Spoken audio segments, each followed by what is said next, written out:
Hola, buenas noches con todos. Disculpen la demora por mis problemas tecnológicos. Em, ¿Está ok, Bélgica? ¿Sí? ¿Estamos bien?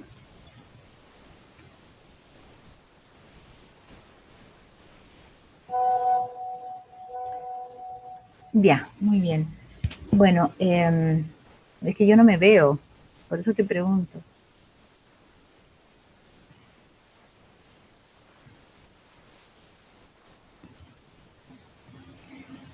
Bueno, empiezo. Eh, Antes que nada,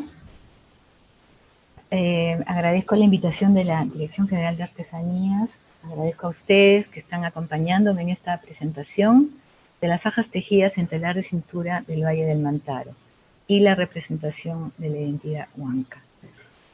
Bueno, la faja tejida a telar de cintura se llama chumpi en quechua, huaca en aymara, huatracu en el quechua huanca y faja en la sierra norteña. Es usada por hombres y mujeres, ya sea de manera visible o oculta bajo la pollera, bajo la camisa o el pantalón. Y es la prenda que más ha resistido a los cambios suscitados desde la época de la colonia y la modernización posterior en la época de la República y la serie de transformaciones sucedidas, ¿no?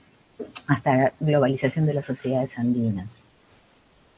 Este estudio lo trabajé en el 2013 sobre la base de trabajos interesantes que había yo revisado, que eran primero en el de José María Arguedas en 1956, que se llamaba Industrias Populares en el Valle del Mantaro, después de Hugo Zumbiul, que se llamó Las tejedoras de fajas de diques, en el 1989, publicado por Kamahmaki.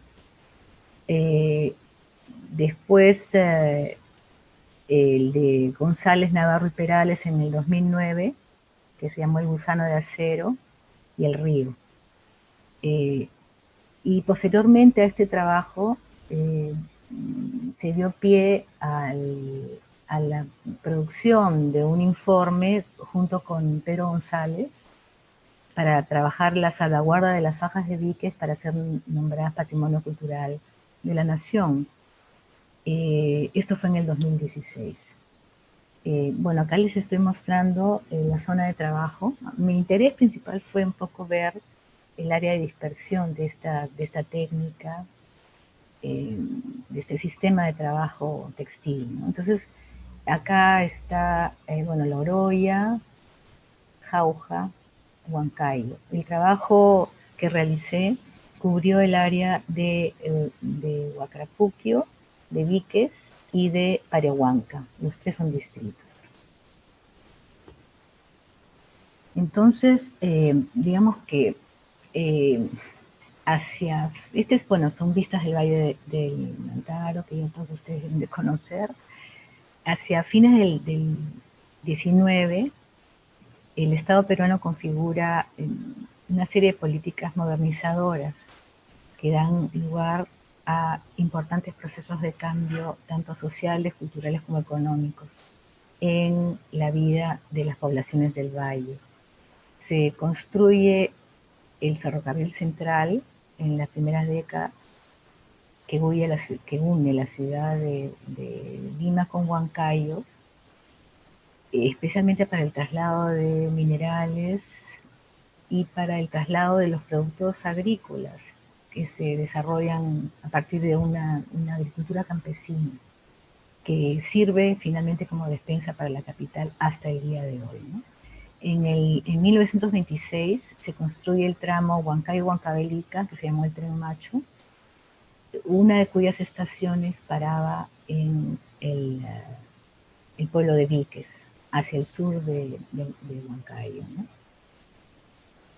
Eh, este proceso de modernización en la zona da lugar a la incorporación de una serie de elementos de, de la representación de la cultura nacional en distintos aspectos de la cultura popular de la zona. Por ejemplo, acá vemos en los mates burilados, aquí podemos ver la representación de un ferrocarril, aquí tenemos la locomotora, acá tenemos, bueno, el brequero, otra locomotora, el escudo peruano, todos símbolos de la modernidad.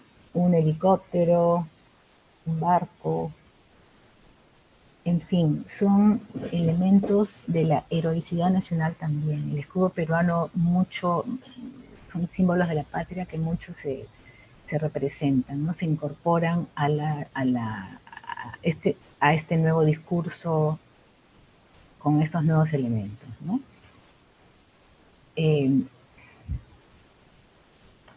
Acá, por ejemplo, tenemos lo indígena que se incorpora en el universo de lo mestizo, se produce particularmente en el espacio de las representaciones de la cultura, como son las diversas festividades tan comunes, tan populares en el Valle del Mantaro, ¿no?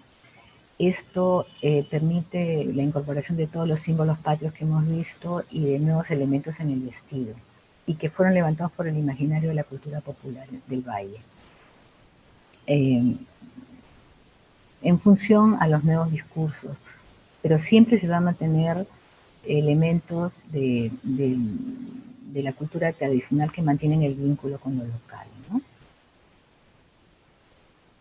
Aquí tenemos a la mujer indígena, que es que se llama la cotuncha, o se llamaba porque ha desaparecido, con el anaco. Se representa actualmente todavía en el baile de Huaylas, y la mestiza del Valle del Mantaro, en estas láminas de Luisa Castañeda. Acá tenemos esta foto de la venta de fajas en el mercado de Huancayo en el 2013.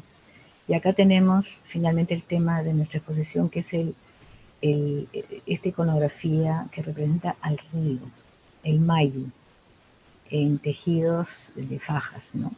El mayu es este espacio geométrico, de diseño geométrico doble, que también lo tenemos acá, y lo tenemos acá en una forma mucho más simple, ¿no?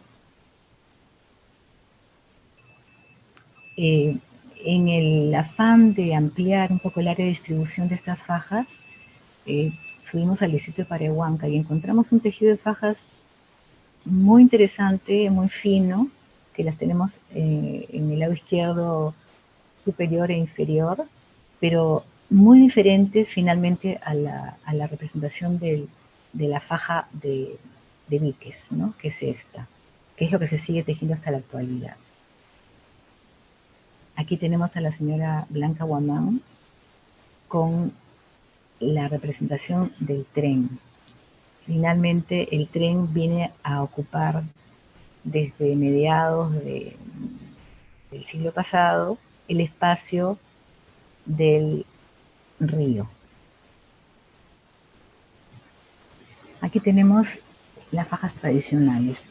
Se llaman en el quechua huanca Chalpi Huatraco, o Aclay Huatraco, o Alpuy Huatraco, ¿no? En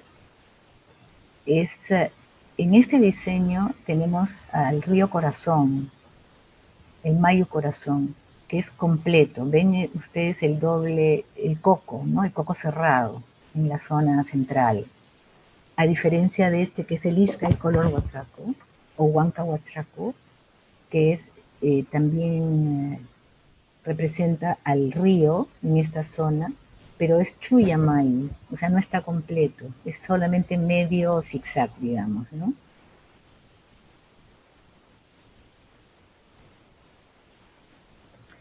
Otra forma de faja, huachacu, tenemos acá esta pequeña isca de color huachacu, que fue tejida por una niña de 12 años, y me la mostró su abuela con mucho orgullo, la señora Rosa González, en Breña.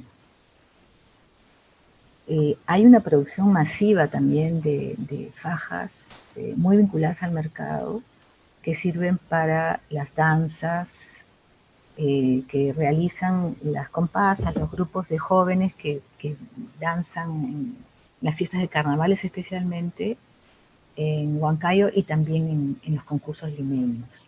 Estas fajas son bastante más simples en términos de técnica y de diseños también. Son más grandes y tienen elementos nuevos como hilos dorados o plateados.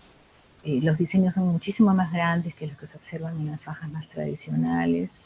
Los colores son más fuertes y los precios son bastante más económicos, ¿no? Acá tenemos a la faja tradicional y sus partes. Esto está basado tanto en el estudio que hace Zumbull como en la información que obtuve con las entrevistas, ¿no? En el 2013. Por ejemplo, acá tenemos el río, la línea del central, que es el Chaupi, muy parecido al Chaupi, que es medio en el quechua del sur andino. El Luliquilo y el Fanaquilo son los diseños de los bordes dentados, ¿no? Especialmente. Kilo, consultando con un lingüista, me explicaba que hay una similitud entre la R y la L en el quechua chanca, entonces, perdón, huanca. Entonces, en este caso, kiru en quechua del sur andino es diente y kilo en el quechua huanca sería el equivalente. Entonces acá es un zigzag pequeño que podrían parecer dientecillos. La primera hilada es el hana hilo y la segunda el luli kilo. La trama se denomina mini y la trama, perdón, la horizontal, y la vertical, que es el urdido, es el albi. Acá tenemos un diseño de líneas que es como siempre se inicia el trabajo, que es el tucuri, que es en castellano es la tráquea del carnero. Acá cómo se amarra los hilos de la timbre a algún soporte alto, ¿no? Y acá las partes del telar de cintura, como todos los telares tradicionales, tiene las mismas partes, ¿no? Las mismas partes lo complementan. Es absolutamente de origen prehispánico, no tiene ningún cambio, son los mismos elementos que lo componen. Tenemos las tres illaguas, que son estas tres pequeñas, que se llaman shukshu. Siempre tiene tres illaguas el tejido del telar de cintura para esta faja.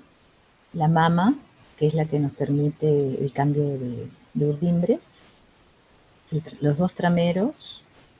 Machalgua, que es la varilla para el soporte anterior. La calgua, para ajustar el tejido. La parina, para amarrarse a la cintura. Este telar requiere para su trabajo la incorporación del peso de la persona que está tejiendo, de su movimiento hacia adelante o hacia atrás para ajustar o soltar el urdido de acuerdo a lo que se requiere, ¿no? Las herramientas son hechas generalmente por la familia, por el esposo de la tejedora.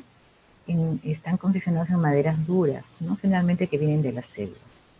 Acá está la señora Blanquita Guamán en pleno proceso de tejido.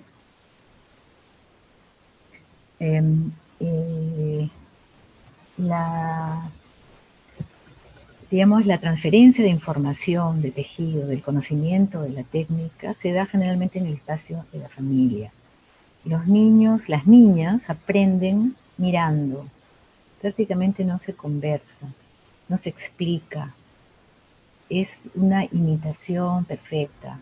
La niña practica a solas lo que vio de la madre, de la abuela, de la tía en casa. Y bueno, si se confunde, lo desteje y lo vuelve a hacer. Pero es un proceso de imitación. Y es importantísimo la vivencia en casa, ¿no?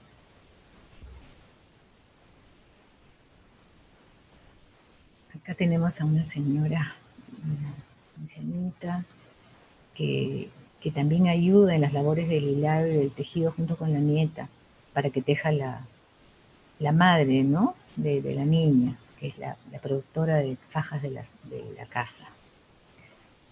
Acá vamos a pasar un poco a los diseños. Aquí es interesante señalar que, de acuerdo a los estudios, a la hipótesis de González y su equipo, realmente a partir de una investigación del arqueólogo Broman, los diseños inca que aparecen en la cerámica tienen mucha similitud con los diseños geométricos de los tejidos tradicionales de las fajas. Es muy posible, que es la propuesta de González y otros, que haya tenido una relación más estrecha, ¿no? Directa, especialmente en los diseños más tradicionales, geométricos, más abstractos también, ¿no? Porque esto se complementa, como veremos más adelante, con diseños de un tipo mucho más figurativo. Acá tenemos al Mayu en 3 versiones y una serie de guardas geométricas que acompañan o que separan las figuras. Y estos del lado izquierdo serían los bordes, los líquidos, ¿no? Acá tenemos la dirección de la urlimbre. En este caso tenemos la dirección vertical, que es tal cual se teje.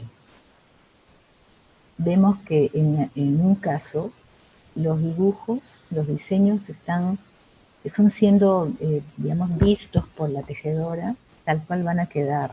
O sea, los mira y los va desarrollando. En el caso del tren, lo están tejiendo de costado. Es bastante más complicado, pero el tejido es de costado, como ustedes ven. Y a la hora que se usa, que se coloca en la cintura, el tren recién se pone en posición horizontal para poder ser apreciado correctamente. Acá tenemos el río.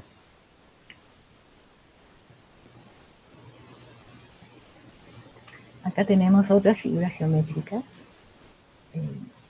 puntage, que generalmente son las más sencillas y que sirven para iniciar en el aprendizaje del tejido. Son simples y, bueno, simples cuando ya se domina, ¿no?, la cantidad de diseños que se requieren para trabajar una faja, pero son bastante difíciles de todas maneras de aprender, ¿no? Pero como ven, son todos triángulos, rombos, con una variedad ilimitada, ¿no?, de maneras de representarlo. Aquí tenemos estrellas y es muy importante tomar en cuenta que cada tejedora va a tener su propia interpretación de la iconografía.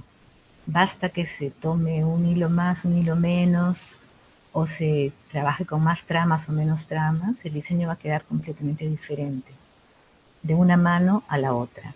Acá miren ustedes la cantidad de interpretación, y eso que no he, digamos, cubierto la totalidad de posibles interpretaciones que hay de cada diseño. Acá tenemos ramos de flores, generalmente en parejas. Son todas diferentes, pero son las distintas miradas de cada uno para poder representar el concepto flor, ¿no? Acá formas simbólicas que representan algo para ellas, ¿no? Y que no tienen ninguna duda a la hora que uno consulta, pregunta qué significa este diseño, pues ellas están siempre clarísimas en la respuesta que te van a dar, ¿no? Aves, acá tenemos estos que tienen como una coronita, son pavas, y después acá también hay otras pavas, y acá tenemos otras. El resto son interpretaciones de palomas o otro tipo de aves locales. Leones. Los leones aparecen como una representación antigua. Los leones aparecían en tapices antiguos que lamentablemente no tenemos referentes porque, dado el clima de la zona andina son pocos los textiles, poquísimos los textiles que se han podido preservar de la humedad. Entonces, no hay muchos referentes para poder llegar a una conclusión iconográfica, pero en todo caso el león también puede ser un león andino, pero tiene como mucha melena, entonces es más una interpretación de alguna imagen vista por ellos, ¿no? Estos son dos hermosas fajas, probablemente las más antiguas que pude encontrar de la colección de la tejedora Blanca Guamán. No sé si eran tejidos por la abuelita, eran tejidas ambas por la abuelita o ella las había concebido de otra manera. La celeste está bastante deteriorada, pero se aprecian de todas maneras las figuras. Es interesante en este caso mirar la influencia de las zonas más cálidas hacia el noreste de la ciudad de Huancayo, ¿no? Y de diques. Por ejemplo, acá tenemos monitos, acá hay pavas, acá hay más monos, ¿no? Colgados haciendo sus monerías, tarucas, aves, y en este también vemos monos que deben haber sido un elemento bastante exótico, ¿no? En el contacto con las zonas más cálidas de la región y representados como tal, ¿no? Era un libro abierto el tejido, con la posibilidad de poder representar lo que a cada uno le interesara. Y si se ponía, digamos, de moda, con la corriente estética del momento, pues se copiaban unas a otras y se continuaba con la producción de determinado diseño, ¿no? Porque gustaba al cliente, al comprador. Los compradores generalmente eran del propio universo cultural de la tejedora. Podían ser campesinos que compraban para las fiestas, podían ser personas que iban a hacer una fiesta de compadres, o para participar de festividades, y también recibían encargos especiales que les pedían determinados colores, determinadas figuras. Entonces era muy popular. Acá tenemos a la señora Marina Portes, una gran tejedora de diques también. En el proceso que vemos acá a la izquierda, de inicio de las aves, poco más avanzadas y concluyendo. Conversando con la señora Blanca Guamán, me decía que la cantidad de urdimbres, o sea, de los hilos verticales que se requieren para una faja tradicional, son 420, que es un montón, realmente es bastante. Es un tejido muy fino, muy ajustado, y tienen una excelente demanda realmente, porque la diferencia con las fajas más comerciales que compran generalmente los chicos, los jóvenes que están practicando para entrar a los grupos de huaylas, la diferencia es enorme de precios. Una faja fina puede costar entre 10 y 15 veces más que la faja adquirida en el mercado, ¿no? Más masiva. Acá tenemos a la señora Blanca Guamán con una faja tejida por ella. Suelen medir más o menos 1,80 m para dar 2 vueltas a la cintura y entre 10 y 12 centímetros de ancho. Aunque mi amigo y colega Pedro González adquirió una que medía más de 2 metros en su colección, la tiene, ¿no?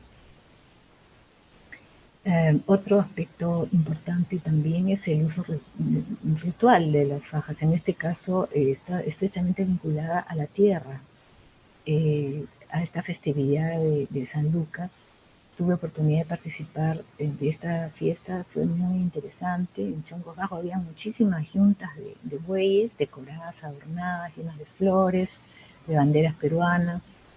El pañal, que es esta yicla, ¿no? Que es la yicla que usa la mujer en el baile, lo ponen a la yunta y hacen la primera roturación de la tierra simbólicamente como una señal de fertilidad con la faja puesta, ¿no? Entonces eso se mantiene, es una festividad que se mantiene y que nos muestra la enorme vitalidad, la presencia de esta prenda, ¿no?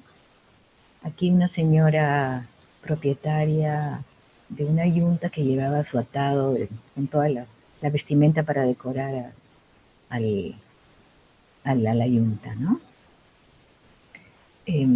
Y acá, bueno, para finalizar, podemos decir que el empleo de la faja en el universo rural para las comparsas locales y en los bailes de competencia en los pueblos o en la capital, la Huanca Huatraco o la Chalpi Huatraco, representa un símbolo indiscutible de la identidad presente en la construcción del imaginario Huanca.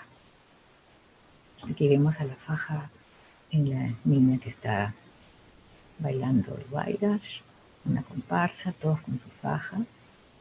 Esto es del año 2013, en la época en que estuve haciendo el estudio. Y acá vemos unas fotos más antiguas, tomadas por el importante fotógrafo que hizo interesantísimos registros de la cultura popular, Teófilo Nostroza, de Huancavelica. Acá tenemos un concurso probablemente de wailers donde se puede ver el uso de la faja. Acá un grupo de músicos. Y bueno, acá también tenemos otra foto del señor Galván vestido con todos los símbolos de la identidad huanca, ¿no? La faja, la manta, el chaleco, el sombrero. Y finalmente la bibliografía que he estado trabajando para el estudio y para armar la presente colección de fotografías que les he mostrado. Espero que haya sido interesante para ustedes y cualquier consulta que tengan, encantada de absorberla. Muchas gracias.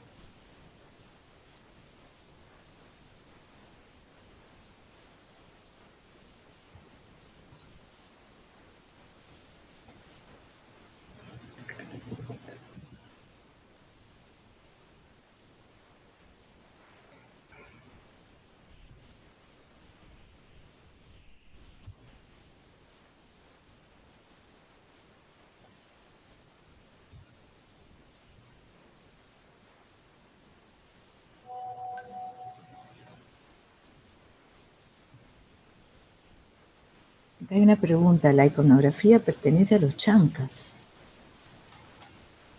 No, en un momento de la exposición dije la palabra chancas en lugar de decir huancas, pero eso es otra zona, no muy lejana, pero los chancas se desarrollaron en Huancavelica, en la zona de Huancavelica.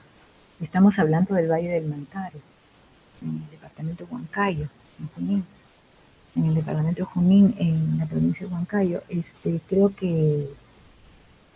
Creo que sí una confusión de nombre solamente.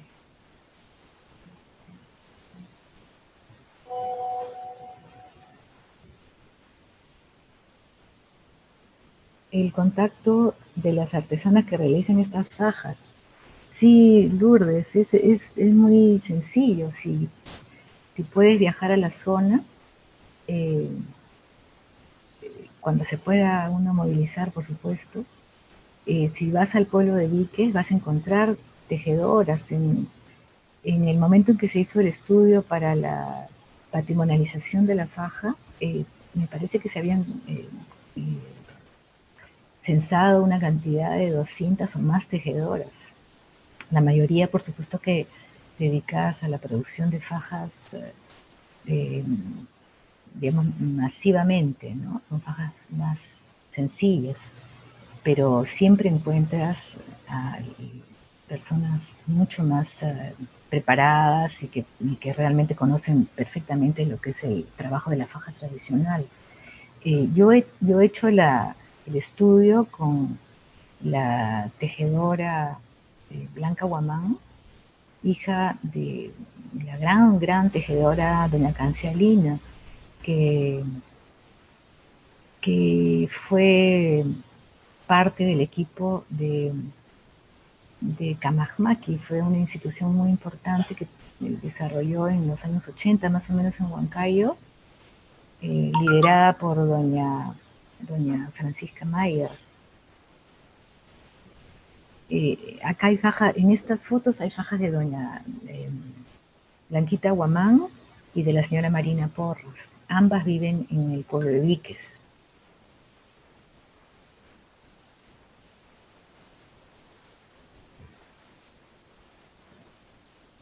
Acá hay una pregunta. Conozco de una labor que se tejían en las fajas en Chachapoyas, eran especiales para rituales espirituales. Sí, no lo dudo, no lo dudo. Yo sí he trabajado una época en Chachapoyas y efectivamente tejían muy bien y las han mantenido. La faja tiene múltiples funciones, ¿no? Por eso es que persiste. Tienen especialmente para soportar el peso del cuerpo. Por ejemplo, se fajan en la cintura con fuerza cuando una mujer ha dado a luz o a la hora de hacer trabajo en el campo. No creo que exista una persona que salga a hacer trabajo de lampa sin haber usado, sin tener la faja debajo, ¿no? Porque eso te sostiene mucho el cuerpo, te ayuda. Y también para actividades rituales como bueno, lo que hemos visto de estas fiestas de fertilidad para la siembra, ¿no? Para decorar, vestir a la yunta de bueyes. También tiene todo un tema de mágico, ¿no? A la hora de envolver el cuerpo, la persona queda dentro de este círculo mágico que lo protege, ¿no? Del daño. Y al menos en la experiencia que yo tengo, esa función de ritualidad persiste en la mayoría de zonas andinas. Y en Chachapoyas es exactamente lo mismo, aunque ya se ha perdido un poco su uso, ¿no? Y su tejido, pero sí, en la zona de María, en Tingo, en Hierbabuena, todas esas zonas yo he visto que se tejían muy bien en fajas en telar de cintura, ¿no?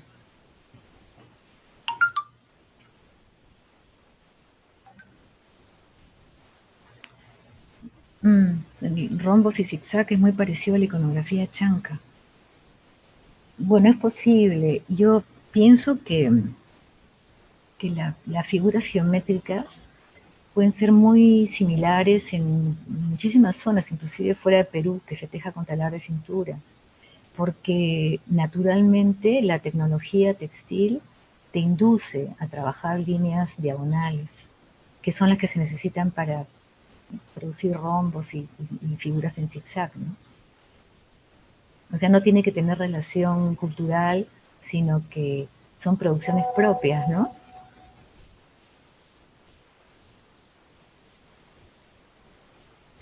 Sí, creo que hemos finalizado.